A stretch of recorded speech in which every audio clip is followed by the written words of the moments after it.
I got a lot of ideas. I'm an idea guy. Yep. And last week on the show, we talked about Billi Eilish, how she did that talk. She received an award through the New York Times.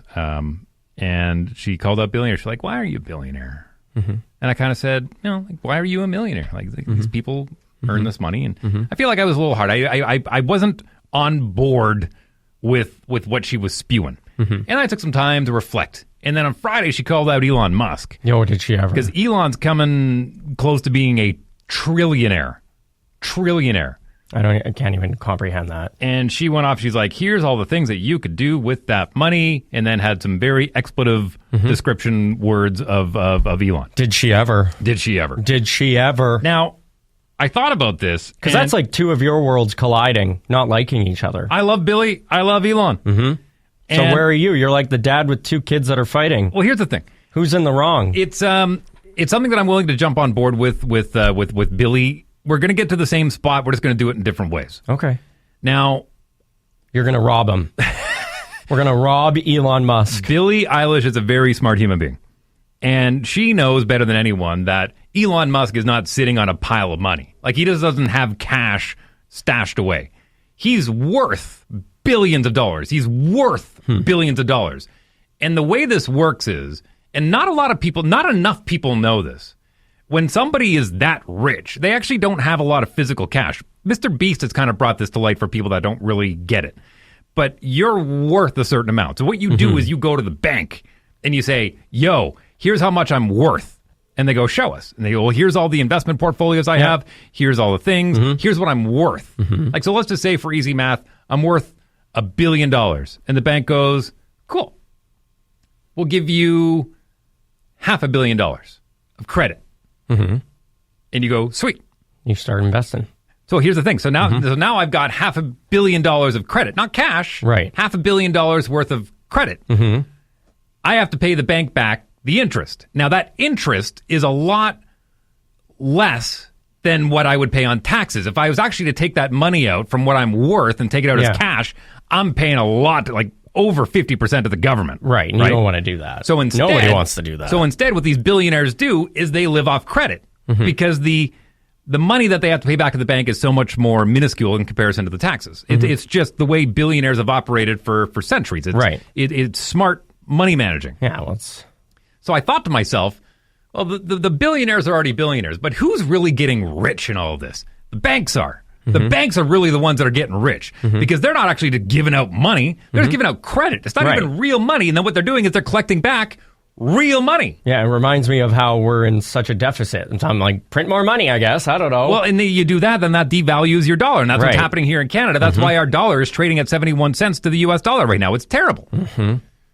So the banks are the ones making the money. Yeah. And I thought to myself, you know when you see like the Jets were just playing in Calgary at Scotiabank Arena, right? Here in Winnipeg, we have Canada Life Center. Not a bank, but a huge investment firm. Right. And then you've got, what else? You got Rogers Center. Right? Like a lot of these places who they have so much money that they put their name on a building. Amazon. Right. Amazon. That has nothing to do with their product. Yeah. Like, I mean, Scotiabank is not operating the bank inside of the Saddle Dome. No, they just want their name there. They want their name there because they want, when we do our news at Canada Life Center last night, at Scotiabank Saddle Dome, they want that brand recognition. So I thought to myself... And they're paying a lot of money for that. They're paying a lot of money. A lot of money. And what I thought was we could find a happy medium here. Okay.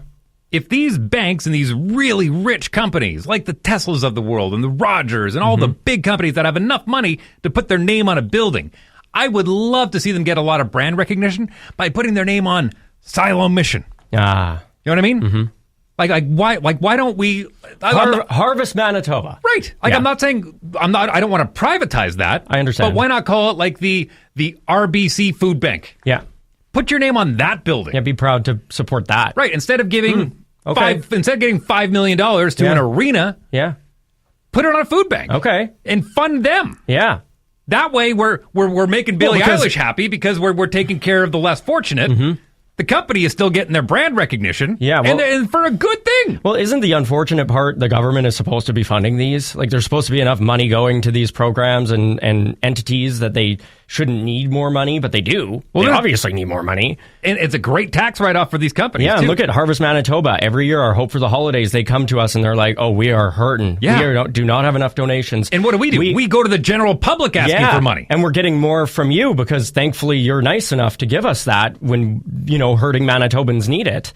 But it's like those are supposed to be government funded or at least helped with organizations, but they're not. Like when we have a shelter downtown, I would love to see a big bank swoop in. Like, you look at U.S. Bank Stadium just down the road here in Minneapolis. That thing cost $1.2 billion to make.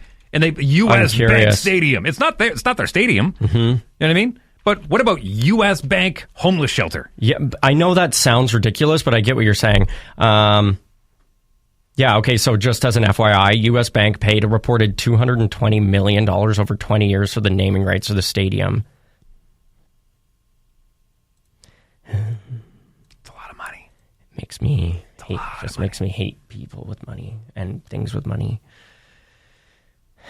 Because then here you are, you're working your everyday job, but U.S. Bank can just, hey, here's $200. We're U.S. Bank. We'll take care of your money so we can put our name on the side of a giant stadium. You're welcome. I don't hate your idea at all. I think it's, I wish that... Here's the thing. I think that it comes down to... I don't think you get the publicity that you get from putting your name elsewhere. I get that it's an amazing idea, but the sporting events and everything that are happening at these stadiums is exactly what you said. People are saying the names, which is what they want. Right. I don't think you get that when you're helping people out, unfortunately. Well, you know what? The best thing that could happen is that we get a big sponsorship on one of these shelters or one of these food banks. Yeah. And then all of a sudden, nobody goes to it anymore. Yeah. Then all of a sudden, we don't have to use those anymore. Yeah. You know what I mean? Wouldn't that be so nice? And then... Because they have got their money and they can properly pay their employees or they don't have to rely so much on volunteers and they could just here's operate. The other thing. You get a lot of those people back on their feet. Guess what they do? Yeah. They open up bank accounts. Yeah. You know what I mean? I mean, yeah, you're not wrong. Jessica on chat says, preach, Dave. Ryan says, the problem with that idea is that people are too stubborn in their ways against major corporations like that. For example, let's say you put Tesla's mission for asylum mission. There's going to be people that are not going to want to support that because of Elon. Yeah. I think more so if we were to focus on banks, just for the aspect of banks, just, you know what I mean? Like, there's so much money that's circulating over sponsorship names and deals right now. Look at what people pay to have their brand on an influencer video. Look, United Way is one of the biggest tax shelters in the world, where a lot of people will use United Way as their donation of choice, and they do a lot of great things. They do a lot of great outreach programs, and they employ a lot of people. That's a model that you kind of take and work with and kind of broaden it out, right, in order to support a lot of these because Billi Eilish wants to solve world hunger. She wants to solve all these types of things. I think it's just an idea. I'm just sprinkling it out there. Yeah, I think just sprinkling it out there. It's interesting. I would love to call it the Billi Eilish thing. I don't know. Kelly says, we've created a society where being helpful isn't rewarded anymore. Greed will win at all costs. Curious to hear your 2020 thoughts. Toilet paper fiasco, anyone? Hey, don't buy toilet paper. Where are you going, sweetie? To buy toilet paper. Yeah. If we're going to be locked down, I got to wipe my bum.